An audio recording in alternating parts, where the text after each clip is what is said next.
Good afternoon, C-Space.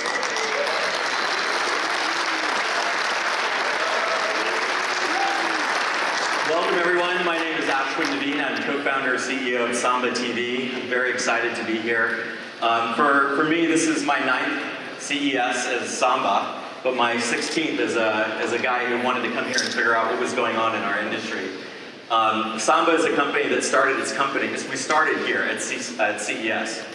So there's a special place that CES has in our hearts. We're here at C-Space because we were interested in the future of media and advertising, as many of you are.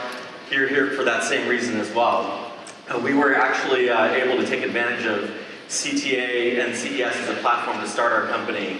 And we took advantage of Eureka Park, which was another venue that I highly recommend to get a sense of what's actually coming, what's on the horizon, future-looking things that are available and probably showing themselves off for the very first time over at the Venetian. So we're grateful for CTA's platform. Thank you very much for having us. C-Space in particular is a great venue, and this stage is one that will be used by the storytellers here at C-Space. Storytellers is a set of programming that basically is trying to give us a little insight into machine learning and AI, into original programming, and data analytics transparency. Transparency in what is driving many big decisions every year. Roughly $75 billion in TV advertising, $60 or $70 billion in subscription will be allocated across programming this year in the US alone. Data and transparency is going to be an important theme over the next several days. And it's a topic that's near and dear to our hearts over at Samba. We're here as well, just right behind the stage here. You'll see that we've got a lot of interesting exhibits that would allow our partners, our customers, to really get a better feel for the TV audience. What's actually happening in millions of households as people are making decisions between traditional linear programming and millions of on-demand choices, not only through their cable and MVPD providers, but also through OTT and what's happening in streaming video. Netflix will spend approaching $10 billion in programming this year. Clearly, something really interesting is happening in television. It's not the face of demise that we hear from certain data and analytics providers, but this is a very vibrant marketplace and one that we should all be paying attention to. So a few things that got us started as a company at CES in 2009 when we showed up here for the first time. We actually believed that there were some important themes that would dictate this business. Here's a few of them. We observed that the cost of delivering video would rapidly approach zero. And that was an important realization for a lot of the most important companies that we see in this space. Second, and why I think CES is an important venue for many of us, is that direct-to-device distribution, monetization, and personalization would replace a one-size-fits-all broadcast model and would allow creators to build an audience directly, to reach that audience directly. Third, that the experience for brands and advertising would follow that same trend, that disruptive or interruptive TV commercials would be replaced by something that was much more effective, much more personal, and built on very large, robust data sets that would direct where advertising appears, who sees them, and where. And finally, controlling scarce resources, whether it's spectrum in the air, channel capacity, or store shelves, would be less of a kingmaker than it was in the past. And that platforms which offer abundance, choice, and infinite options would actually become the new winners in this marketplace. So I'm excited to introduce this company that will be at CES for the very first time, and probably has a lot of the same ideals that we had when we came here in 2009. So a couple of folks that probably don't need much of an introduction, but I'm going to do it anyway. I would like to welcome Neil Patrick Harris and Cody Willard to the stage. These two guys were buddies growing up in New Mexico, and Neil, of course, is one of the most celebrated and successful and famous personalities in the world.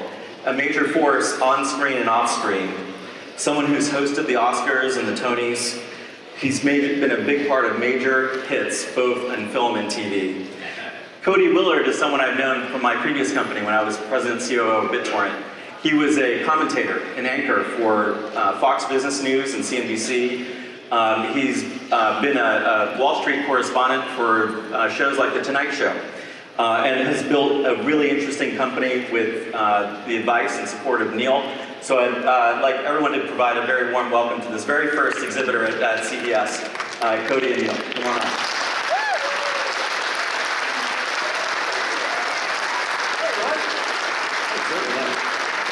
Thank you, Ashwin.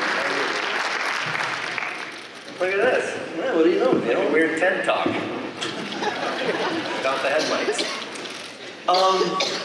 As Ashwin mentioned, Neil, you and I grew up together. We did indeed. Matter of fact, I can't think of a friend that I've known longer. I can't think of anyone outside my family that I can have my first memories outside my family. We both grew up in Ruidoso, New Mexico, small town, small Midwestern ski resort town. Yeah.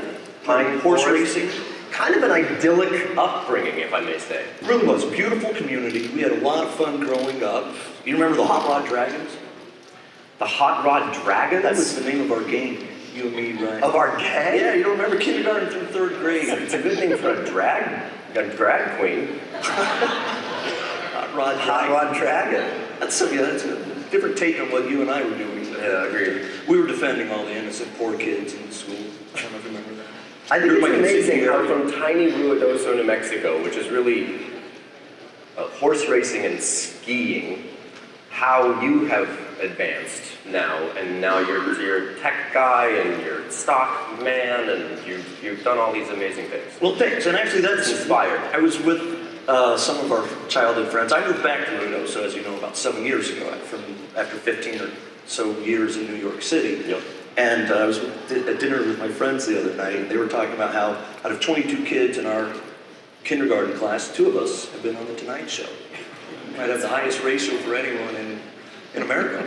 I was actually on The Tonight Show with Johnny Carson once. I remember that, actually. Because I'm old. No, you were discovered young. You're actually younger than me, as a matter of fact. I'll fit 8 or 9 months, if I recall. Johnny Carson was this guy who was on the show. That's a good segue, though, Neil. In all seriousness, since you were on Johnny Carson the first time, I mean, what was that? 15, 20 million homes probably being broadcast into that, and now a Tonight Show does 3 or 5 million on a good night. How the entire TV revolution is part of this topic, and give us some, from the 25 years ago to today, what some of the biggest differences? How has that changed? Wow, well, technology, I'm a huge fan of the technological advances that are happening. I think it's remarkable how screens are getting larger and thinner, and how the platforms are blending. When I was acting as a kid, it was very separated. You were either a television actor or you were a film actor. And if you were a movie person, you weren't on television shows, and vice versa. And there were only, 50, 60 channels at that time. Cable was exciting. You could videotape things if you wanted to, but once all of that started to shift, I think it started happening very radically. And now with the Netflixes, and now with the streaming media, and with the quality of technology, you have every reason to want to watch things at whenever you choose to. However you choose to. So that was just very different back then. You were on a show that was on at 8 p.m. one night a week. Everyone sat down and watched it. And now there's really no need for that, because not only can you watch it, and should you be able to watch it whenever you want to, but the quality of images now on small screens is pretty impressive. So you can watch things whenever you need to now. And it's probably 15 years ago, maybe a dozen years ago, you and I were at dinner in New York at some point, and we were talking about the acting media business and your vision for what you were doing. And you talked about how, and this is going to paraphrase a little bit, but you wanted to become a personality. You wanted to be known as a personality, not just an actor. And well, I think it's important to be as diversified as possible. And when you're acting, it's fun, but if you do a singular role for a long time, then everyone sort of recognizes you as only being able to do that. So within the actor world, it's fun to be able to play different types of roles. And so I'll intentionally do a Smurfs movie and then a Gone Girl, so that they juxtapose each other, right? And then a Count Olaf in Series of Unfortunate Events or something, so that in a perfect world, when people recognize that I'm an actor, they're not quite sure what it is I'm going to do next, which might be exciting. And in the same way as I don't want to just be acting over and over. So yeah, directing is something I've been doing, producing stuff as well. I love immersive theater. I love murder mysteries, circus theater. Yeah, so I just think it's good to dabble. I'm a dabbler. That's right. You don't dabble, it seems, in social media. I mean, you've got tens of millions of followers and people that are engaged with you as a personality, not as an actor. And that's sort of what I was trying to get to there, is you've transcended, even your career, your future earnings are much less dependent upon being an actor per se, whether that's TV or movie or however it gets bifurcated in the future, versus social media and promoting things. Did you say bifurcated? Yeah, is that too big? That's an impressive Trifurcated, I think, might have been the right term. What does bifurcated mean? No, quit it. These people here at CES, they're Bifurcated? Is that really a thing? I hope so. You're smart. Alexa, I need to dabble in smart and Alexa, define, hey Siri, define bifurcated. I thought those were glasses.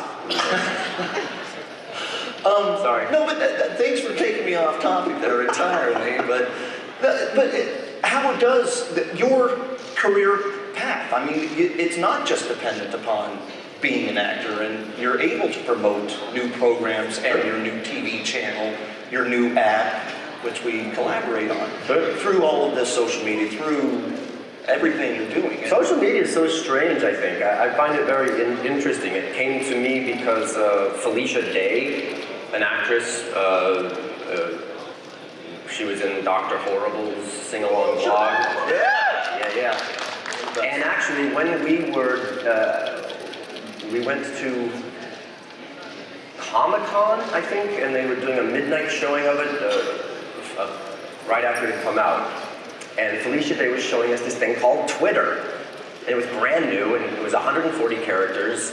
And she was on it, and I said, well, what's the point of that? 140 characters, I don't even get it. And she said, no, it's just so you're friends, so you can follow things in your friends, and you can say certain small, stupid things, and then your friends will get to see it. And I didn't even understand it, but I joined up because she told me to.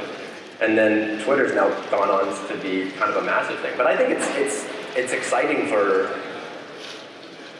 I don't know, it's fun for people to be able to communicate with large swaths of people without having to go through anyone else. Like I do my own Twitter feed and I do my own Instagramming and stuff. I don't have an Instagram person or Twitter guy.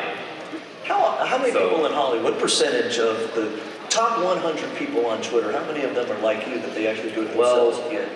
Seeing as I know all the people in Hollywood, I would say of those 100. No, but in all seriousness, you hang out with Hollywood people. I have no idea. I think people use it for different reasons. Yeah. Some people use social media as a marketing ability to promote the things that they're doing. Watch me on this week on an all-new Law and Order Criminal Intent, and then they'll have a little clip from it. Yeah. And other people, talk about politics and their thoughts about the daily events, and so so it depends on what you want it for. But I like to use it as a way to just talk about things I find cool, things that people might not be interested in otherwise.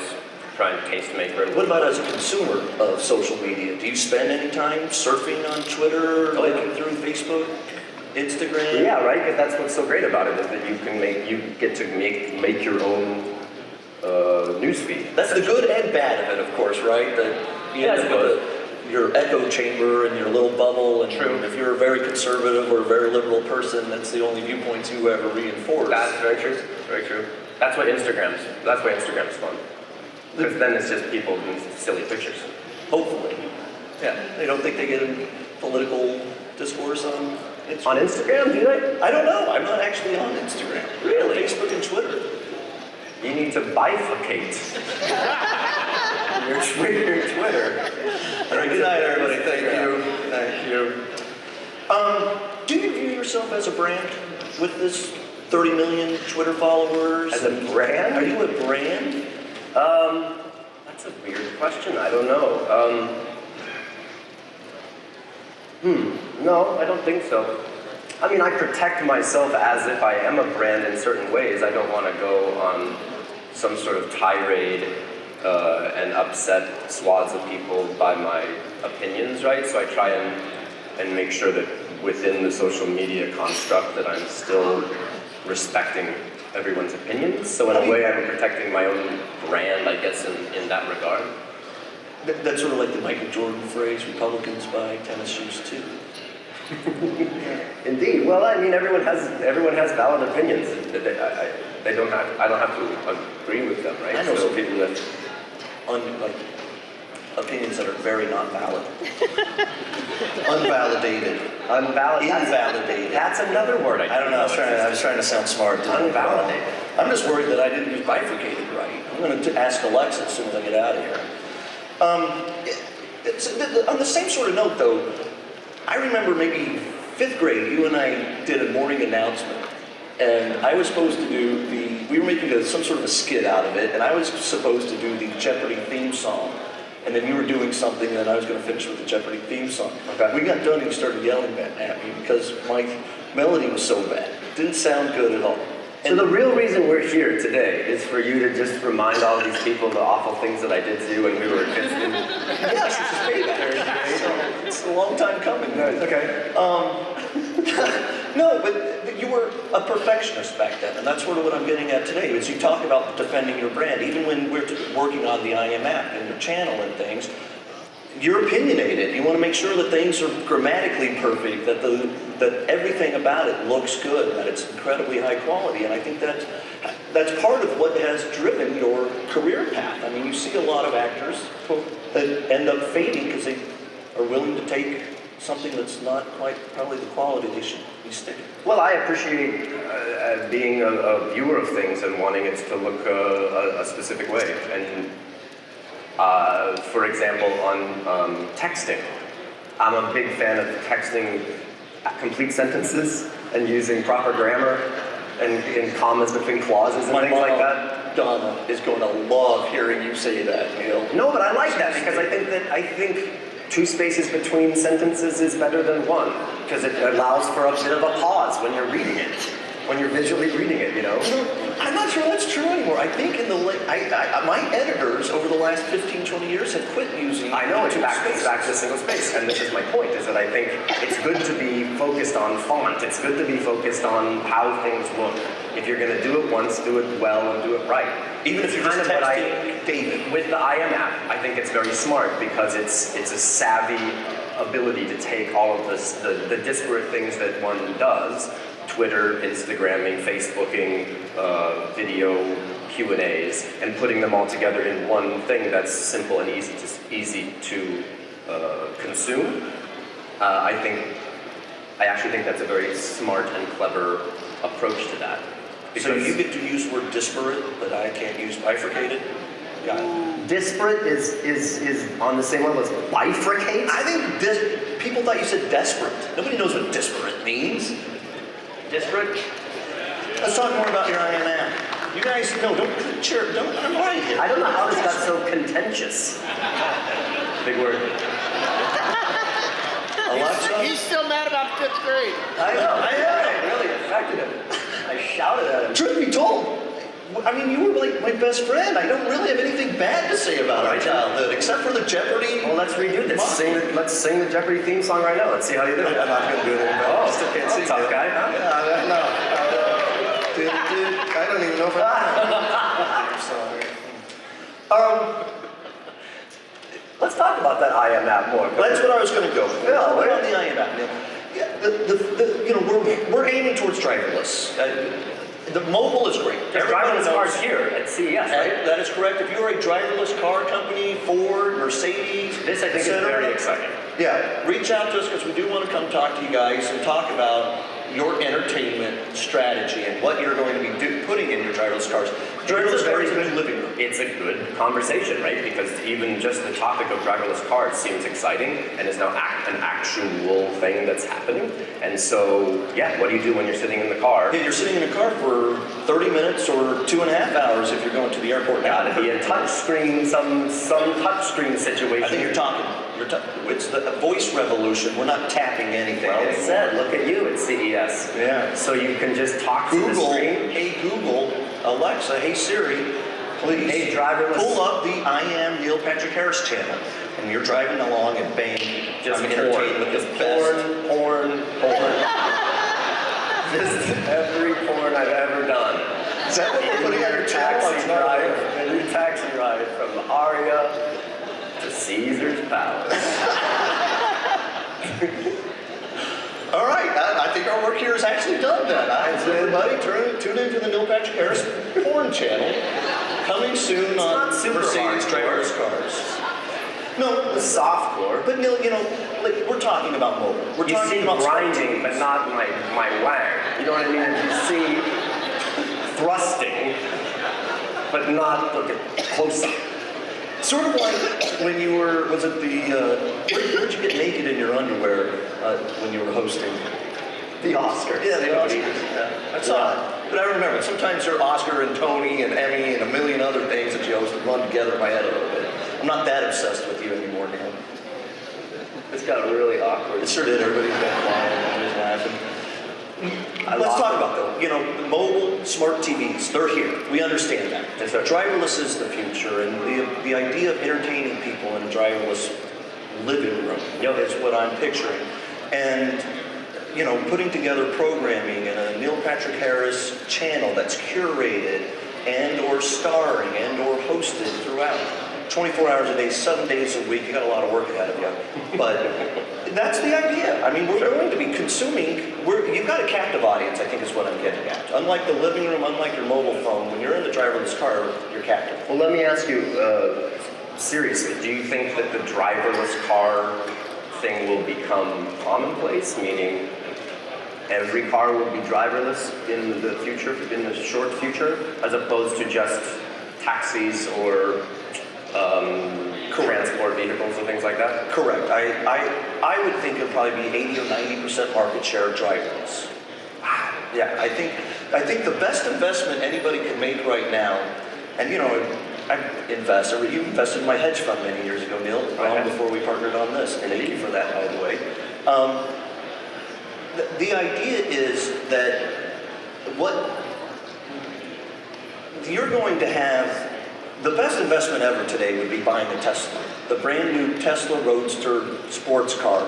Don't buy the stock, just take that car, wrap it in plastic, put it in a hanger, and in 30 years you unwrap it and go sell it at an auction. It'll be worth millions of dollars because it is going to be the last car that was designed for driving. Really? Yes. The revolution is that swift? I think over the next 3 to 5 years, you're going to see a big chunk of driverless cars, especially taxiing and driverless buses. Is that a lot of what's here? Yes, it's going to be a huge theme, along with the voice revolution. I think is a big theme here. With Alexa, Siri. I can't wait to walk around and see all of these technologies come to fruition. We will be. We're going to check it all out, and over the next 3 to 5 years, we're going to be driving and I went there, yes, driving the driverless entertainment revolution. Oh, nice. That's clever. Yeah, not really. Better than your bifurcated tag. Neil, we've got just maybe about 3 or 4 more minutes. Okay. And I wonder, is there Jeopardy theme. Yeah! Get it started for me at least. Na na na na na na na na na. No! Just Cody! like fifth grade. The high note, you did all wrong. I know it. Neil's been a perfectionist for many years, though, and that's part of it. Last words, though. If you look out 5 or 10 years, your career, the media world, what's the driverless cars, movies, Netflix, over the top, what's the biggest disruption? What changes everything in the next 5 to 10 years, like Netflix did, say, over the last 5 to 10 years? You just want me to say what I think would be cool? Yeah, riff it off. What's going to be the coolest thing you can think of? I would think that some sort of contact lensy situation where you can overlay what you're actually seeing with the information that would be helpful. So I could, as I'm, like in the movies. Terminator eye. Yeah, like that sort of the Terminator eye. like the Black Mirror episode, but Yes. it ends in a good way. That's the question, though. How do we stop it from being the bad way? I was just reading some Isaac Asimov on the flight over here. His first book was called Cages of Steel, from Caves of Steel, many, many years ago, and it's about like 1950 is when he's talking about this, and he talked about how it seems like the idea is that when everybody talks about the robotics revolution or the future, Yep. that the computers and the robots destroy mankind. It's always a terrible ending. I don't think that's true. We look at it today. Yeah, but I don't think it needs to be. I don't think it needs to be overlaid in such a way that you can relive memories and things like that. I think that's a very slippery slope. But I think it would be super helpful to have more information. We have the capacity to ask Alexa or Google or Right now, things right now, right? But you're still needing a situation that's going to have to talk to you. But maybe it would be cool in the future to be able to get directions without having to look at your phone and recalibrate it. This won't surprise you. I broke my 30th something bone about a year ago in Boston as I was looking at my smartphone trying to find where I was going, and I stepped on one of those brick sidewalks that fell over, broke my arm, just like I used to. Get a really driverless car, you wouldn't have to. Driverless Segway, at least, might be the future for that one. Neil, let's just finish up by talking, yes, the IAm App. You guys can download the mobile version of the IAm App from the Google Play Store, the App Store. We have about 250 celebrity-related apps. Nobody quite as big. Well, okay, there is a Cody Willard app, but besides me, nobody quite the level of Neil on that platform. No, I think this app is smart. I think it's a good idea. You pitched it to me well, because if an entertainer or a personality or someone has fans, instead of having them go to their website and go to it one time, and then hopefully maybe go to it a few times, or put it on a favorite page of a bookmark or something, but to have an app where all of those things that the one person is involved with is all together in one spot, I think that's very smart. Well, thank you. And on that note, it's one of the reasons we're here is with Samba TV, we are going to be releasing the I Am Neil Patrick app onto millions of smart TVs in North America. You will be able to access it by talking to Alexa. Hey, Alexa, pull open the Neil Patrick Harris app on my TV. That's super awesome. And the next thing is we're going into the driverless car with your app and your channels and everything else. I want to go drive. I want to go drive. I want to go sit in one of these driverless cars. I want to go consider some Neil Patrick Harris TV channel inside of one of these driverless cars. They have driverless cars that you can drive today, here. Yes, right? You're going, I think, tonight with Lyft. Yep. And actually partake. And what happens if it all goes terribly wrong? Well, I'm not riding with you. So. All right, everybody. Thank you so much, Neil. Please do check out the course out and go to videocast.com and reach out to us if you're a driverless car company. We want to talk to you. Indeed, thanks. Oh, hi. Don't. Thanks, guys.